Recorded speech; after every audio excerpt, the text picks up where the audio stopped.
चलिए हम आज बताते हैं कि अस्तर ब्लाउज का कैसे चिपकाते हैं। ब्लाउज का अस्तर चिपकाने के लिए मैं सबसे पहले बाजू को ली हूँ। ये इसलिए कि इधर लेस है। लेस के साथ इस बाजू को स्टिच करने के लिए सबसे बेहतर तरीका ये है कि इसमें कोर है। अगर ये नहीं होता तो मैं इसको एक बार फोल्ड करती, लेकिन इसमें कोर है तो मैं इसे डायरेक्टली इधर से ऐसे डाल के इस पर सिलाई चला लूँगी डायरेक्ट। ओके, मैं ब्लाउज की अस्तर चिपका रही हूँ और मैं इसके लिए सबसे पहले ली हूँ बाजू को, क्योंकि बाजू पे ये लेस मुझे अटैच करना है।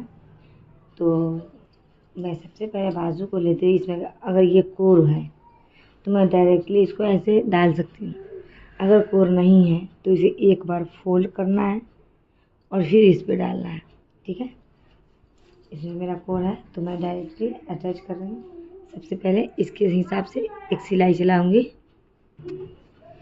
एक बाजू को मैंने सामने की तरफ से अटैच कर लिया है, फिर दूसरा बाजू लेंगे, फिर इसके ऊपर से यहाँ से थोड़ा सा गैप बनाते हुए इसे यहाँ पे अटैच करेंगे फिर से पहले वाले की तरह।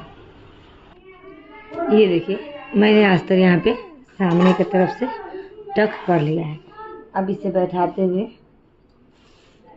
यहाँ से स्टार्ट करेंगे सिलाई को। जस्ट इतना से, ये हाफ इंच या उससे भी थोड़ा, यानी एक चाप, ये जो एक चाप होता है उतना मार्जिन छोड़ते हुए यहाँ से आप स्टिच करेंगे दोनों बाजू को।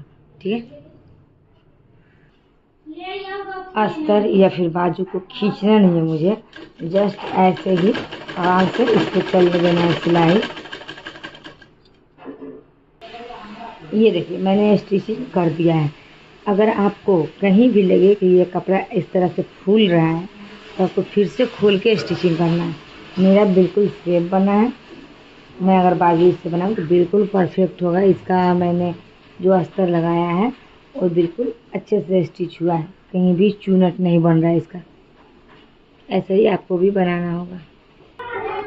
जब मैं आगे की पल्ले को स्टिच करूँगी तो ध्यान रहे ये जो मैंने निशान लगाया है ये ऊपर की तरफ होना चाहिए, यानी बाज़ दफ़ा किसी ध्यान नहीं होने पे ऐसे लगा सकते हैं हम, तो ऐसा गलत है। ठीक है, ध्यान देना ही होगा मुझे। ये फ्रंट पार्ट का है पल्ला, तो इसे मुझे इतना हिसाब से देना होगा ताकि मैं इसे टेकिंग को निशान को अच्छे से देख सकूं और इसके हिसाब से मैं इसकी सिलाई कर सकूं। ठीक है, और मार्जिन अगर आपने इसका 1.5 इंच लिया है अस्तर का भी तो इसके बराबर लेके सिल सकते हैं। इसका अस्तर यहाँ से डायरेक्टली रख सकते हैं, लेकिन मेरा पीस छोटा था, मैंने इसमें एक्स्ट्रा नहीं लिया है फोल्ड करने के लिए।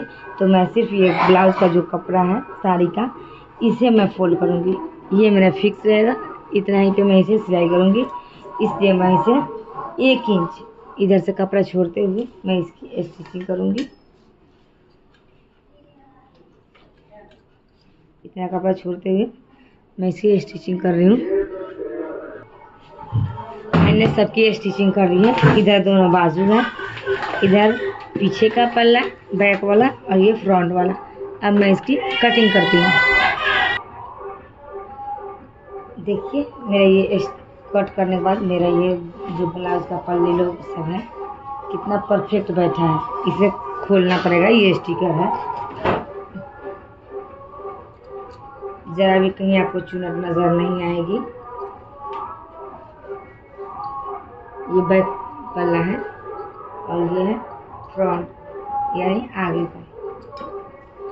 कहीं भी आपको नहीं दिखेगा इस तरह से। रही बात इस सिलाई की, ये सिलाई अगर आपको ज़रा गहराई में लग गई है तो इसकी टेंशन ना लें, क्योंकि अगर आप ब्लाउज तैयार करते हैं, तैयार करने के बाद अगर ये सिलाई आपको दिख रहा है तो आप इस सिलाई को खोल सकते हो, निकाल सकते हो। इस सिलाई से कोई आपको ब्लाउज पे इसका कोई इफेक्ट नहीं आएगा। जब हम ब्लाउज तैयार कर लेंगे आसानी से इसका सिलाई हम खोल के हटा सकते हैं। और बाकी जगह आप इस तरह से लीजिएगा, मार्जिन ज़्यादा भी होगा तो कोई बात नहीं, बाद में हम खोल सकते हैं। ये जो मैंने एक्स्ट्रा कपड़े लिए हैं हम आपको पहले ही बता चुके हैं कि हमारा अस्तर कम था, इसलिए हम अस्तर में मार्जिन नहीं रखे हैं नीचे की तरफ से। तो सिलते समय मैं इसे ऐसे पहले सिलाई कर लूँगी इस पर, फिर दोबारा इसको इसे फोल्ड करूँगी। इस तरह से मेरा ये ब्लाउज़ का पल्ला होगा और मैं फिनिशिंग करूँगी इस पर कच्चा सिलाई लगाने के बाद। तो मेरा ये अस्तर है या नहीं है, इस तरह से। और बेहतर ही होता है कि यहाँ पे ज़्यादा मोटा नहीं होता है और कपड़ा भी कम था मेरा, इसलिए। अब ये रहा मेरा फ्रंट पार्ट। मैंने तो इसका टक का निशान सही से लगा लिया है, इसका नहीं लगाया। तो अगर आप चाहें तो अंदाज से ऐसे ही इसका टक कर सकते हैं सिलने के समय, और नहीं तो आप इसके हिसाब से आप इसको टक कर सकते हैं। ये हो गया। फिर इधर से हम इसका माप लेंगे। इसका निशान देखेंगे हम कहाँ लगा है निशान। यहाँ पे है मेरा निशान, यहाँ पे मेरा निशान है। ऐसे करके यहाँ पे इसको लगा लूँगी। फिर इधर का निशान देखूँगी, कमर जो साइड की तरफ से होता है उसका निशान यहाँ है। अब इस तरह से हमें आसान हो जाएगा इससे मिलाना।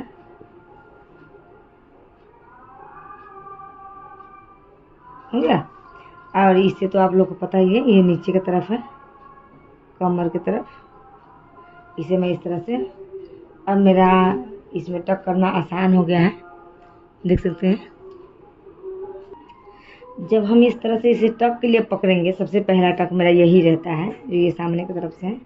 इसे पकड़ेंगे तो ऐसे पकड़ेंगे कि मेरा ये अस्तर और ये कपड़ा दोनों मेरे हाथ में आए।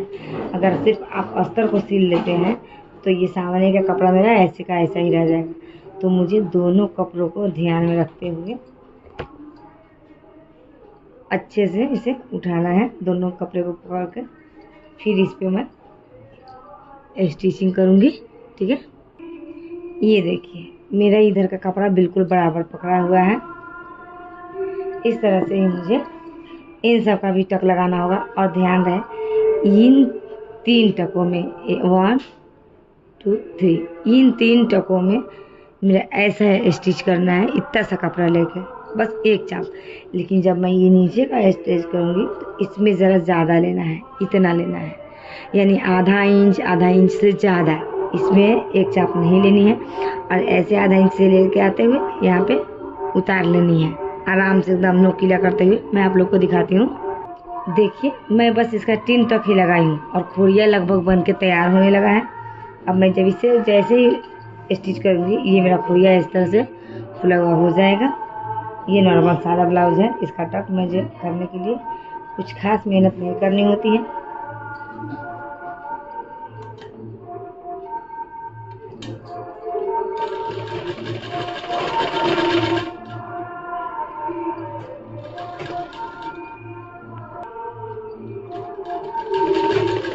जब मैं इधर आएगा, देखिए इस तरह से मैंने नोकीला करते हुए निकाला है। और इसे यहाँ पे गांठ लगा दूँगी।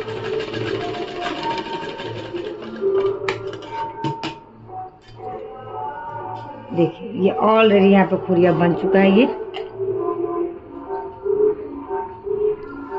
अब इसे अगर पहनेगा आदमी तो मतलब जो भी पहने इसे, तो ये बिल्कुल परफेक्ट शेप में आने वाला है इस तरह का टक्स। ये देखिए मेरा टक्स बन के रेडी हो चुका है। कुछ इस तरह से इसके आएंगे खोरिया, बहुत ही बेहतर हम ये लुक आने वाला है। पीछे के टक्स लगाने के लिए आप ऐसे 4 उंगली करके ऐसे यहाँ पे आप यहाँ निशान लगा सकते हैं। मैं तो अंदाज से ही लगा लेती हूँ, बट आप लोग को मैं बता रही हूँ।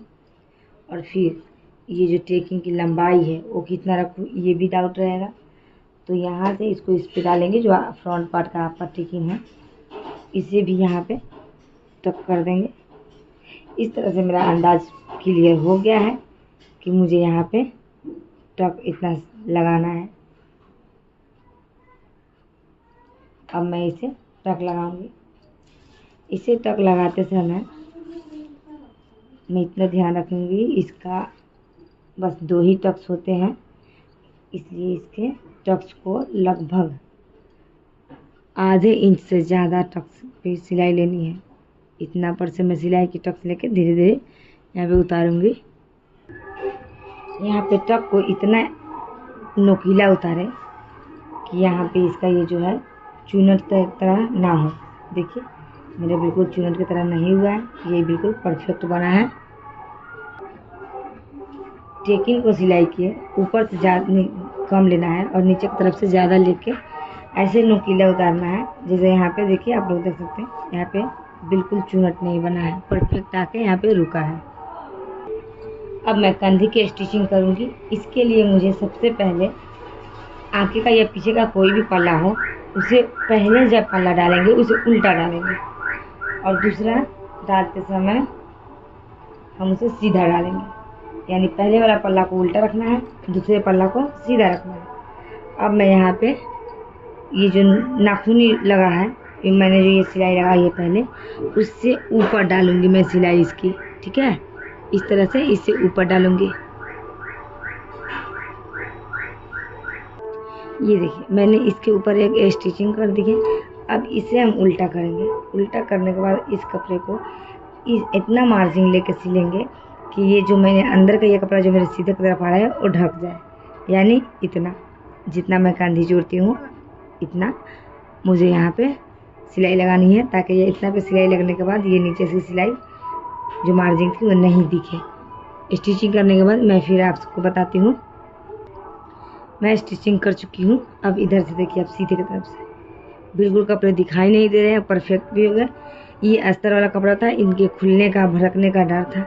इस तरह स्टिचिंग करने के बाद मेरा कपड़ा नहीं भड़केगा, अंदर से बाहर से दोनों तरफ वो अच्छे से स्टिच हो चुका है। इस तरह से ही दूसरा कंधी को फिर से स्टिच करूँगी। अब मैं इसकी साइड लगाऊंगी। पहले तरफ से तो मेरा यहाँ निशाना लगा हुआ है कि मुझे इतना मार्जिन रखनी है, लेकिन टेकिंग लगने के बाद आगे का पल्ला जो होता है ये फ्रंट वाला, ये थोड़ा छोटा हो जाता है। इतनी दोनों तरफ से छोटे हो जाते हैं। अब देखिए इधर हो गए हैं। तो मुझे ये जो मैंने निशान लगाया है इससे थोड़ा बाहर तरफ में से निशान लगाने के बाद मतलब सिलाई कर दूँगी। इसके थोड़ा बाहर इधर मैं सिलाई करूँगी। सिलाई के बाद मैं दूसरी तरफ भी सिलाई करूँगी और सिलाई के बाद मैं मापूँगी कि मेरा ब्लाउज फिट आ रहा है या नहीं आ रहा है। अगर नहीं आ रहा होगा, लूज होगा, तो मैं फिर से यहाँ से स्टिच करूँगी। अगर फिटिंग आ रही होगी ज़्यादा तो मैं फिर इसके इधर स्टिच करके पहले वाला सिलाई को खोलूँगी। जब मैं सिंगल सिलाई दोनों तरफ से चला लूँगी तो इस तरह से इंची टेप को यहाँ किनारी पे डालते हुए इसे खींचते हुए दूसरी तरफ देखूँगी तो मेरा इधर 18.5 हो रहा है। यानी मुझे 18 इंच रखना था, 36 इंच की मुझे सीना बनानी है। तो इधर से 1/4 सिलाई जो होता है 1 इंच का, मतलब एक चाप, इतना पर से यहाँ सिलाई करूँगी और फिर इतना जो है उधर से सिलाई करूँगी दूसरी तरफ से। तो मेरा ये परफेक्ट हो जाएगा। और फिर मैं कमर में भी देख लेती हूँ। कमर मेरा 24 यानी 24 बनानी थी। इधर बहुत ज़्यादा है, इसके लिए मुझे 1-1 इंच की मार्जिन लेनी पड़ेगी। ठीक है, और सॉरी, मुझे कमर 26 इंच बनानी थी यानी 26, तो मुझे यहाँ 13 इंच लेना पड़ेगा कमर का परफेक्ट। इसका मतलब आधा इंच ऊपर से और यहाँ से एक चाप, यानी आधा इंच का भी आधा इधर से लेना है दोनों तरफ से।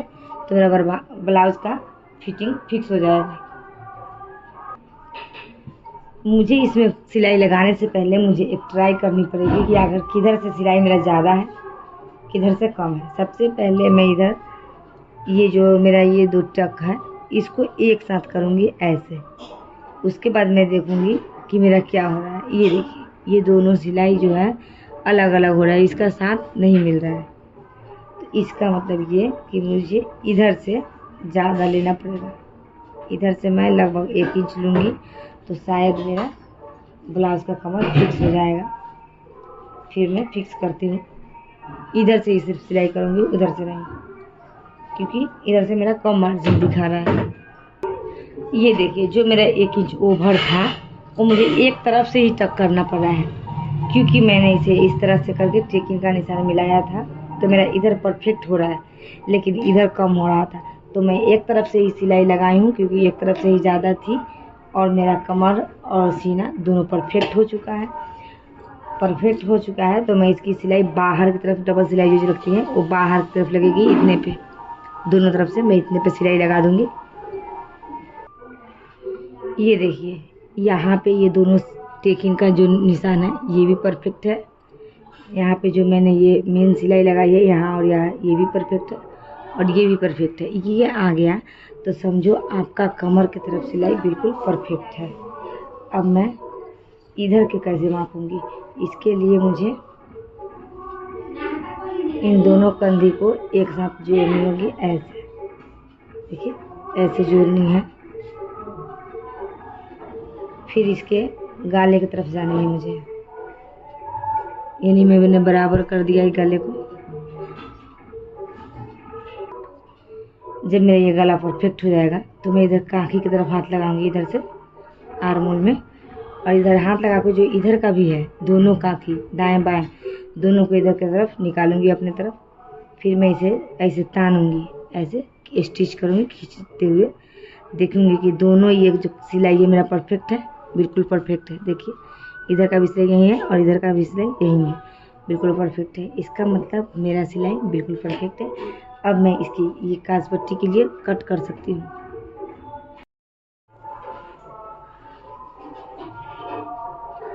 मुझे अब बीच की कटिंग करनी है काज पट्टी बटन पट्टी के लिए। तो मैं सबसे पहले गले के निशान कंधी के निशान की तरफ से ऐसे परफेक्ट करके लगाऊंगी। फिर इधर कमर की तरफ आऊंगी। कमर में भी जब मैं दोनों सिलाई को परफेक्ट करूंगी, यहाँ पे देखिए ऐसे परफेक्ट होगा। तो अब मेरी यही कटिंग की, अब मैं इसे ऐसे कट करूंगी।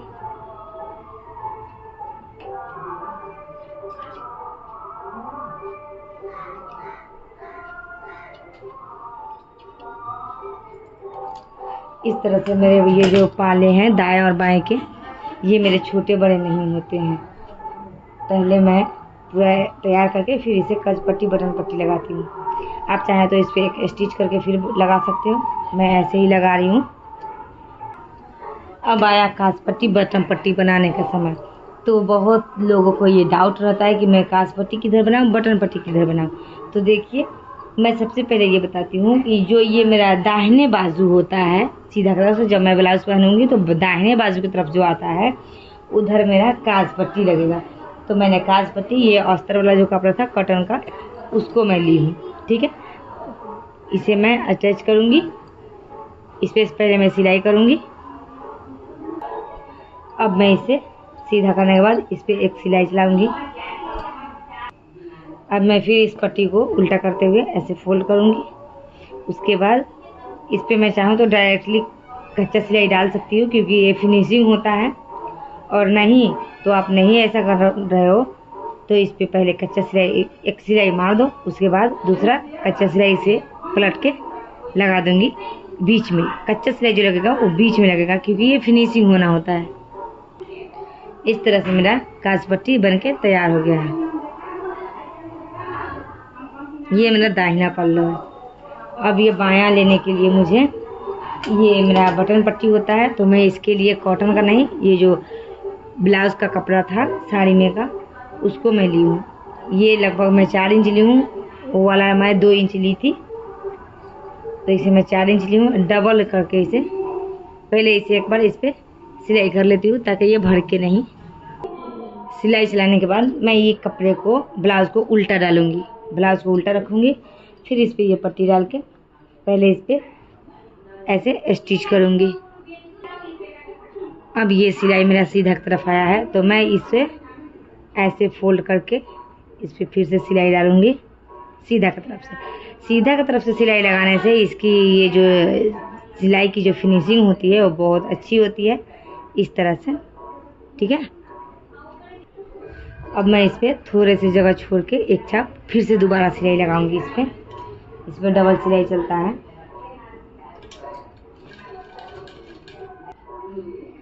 ये मैंने डबल फोल्ड कपड़े को इसके लिए करके डाली थी। अब ये 4 फोल्ड में हो गया, यानी 4 तय हो गया है, क्योंकि ये साड़ी में का कपड़ा था, ये भड़कने का डर था इसे। अगर यही कॉटन का ब्लाउज होता तो मैं शायद नहीं बल्कि परफेक्ट इसे 2 बार ही डालती, लेकिन साड़ी का था इसलिए मुझे ये 4 बार करनी पड़ी है। डबल फोल्ड करके मैंने इसे स्टिच की थी और फिर डबल करने के बाद ये 4 हो गया है। ठीक, ब्लाउज में बस 1 इंच मार्जिन रखना बेहतर होता है, क्योंकि कपड़े के अच्छे से बैठे होती है। अगर ज़्यादा मार्जिन रखें तो खास बेहतर नहीं होता है, अंदर की तरफ से चुनन महसूस होता है। इसलिए 1 इंच या 1.25 इंच ही मार्जिन डालेंगे। ये मेरा अस्तर चिपकाए थे उसका सिलाई है। अब मुझे दामन मोड़ते समय ये ध्यान रखनी है कि जो भी मैं ये सिलाई करूँगी, इसकी सिलाई पीछे आगे के पल्ले की सिलाई जो होगी वो पीछे की तरफ डालूंगी इसको। फिर ये साइड में का भी पीछे आएगा, ये भी पीछे आएगा। लेकिन जब दूसरे साइड का मैं पल्ला बनाऊंगी तो इसको इस तरह से करूँगी, यानी मिला के सब बात करें तो बीचों बीच जो गले का निशान होता है उधर दाएं से भी बीच की तरफ जाएगा और बाएं से भी बीच की तरफ जाएगा। मैं अभी स्टिच करके आपको दिखाती हूँ। ये देखिए, मुझे इधर की सिलाई को इधर घुमाई हूँ और ये सिलाई को इधर घुमाई। ये यानी बीच के गले से जो भी इधर का मार्जिन होगा सारे इधर आएंगे और इधर का जो भी मार्जिन होगा वो सारे इधर आएंगे। ठीक है, आप इसके हिसाब से मिला सकते हो। मैंने इधर का भी डाला है, इधर का भी डाला है। अब मैं इसे तुरपाई के लिए ऐसे फिर से एक बार फोल्ड करके इस पर कच्चा सिलाई डालूंगी बीचों बीच, ताकि मेरा कपड़ा फिनिशिंग हो सके। दामन की सिलाई करते समय ये भी ध्यान में रखना है कि यहाँ पे जब मैं इसको चिपका रही हूँ तो ये दोनों बराबर हो रहा है कि नहीं। देखिए मेरा बराबर हुआ है। अगर आपका कम या ज़्यादा हो तो जो ज़्यादा होंगे उसको फिर से ये कच्चा सिलाई खोल के थोड़ा और ऐसे करके उसको सिलाई कीजिएगा, वो परफेक्ट आएगा।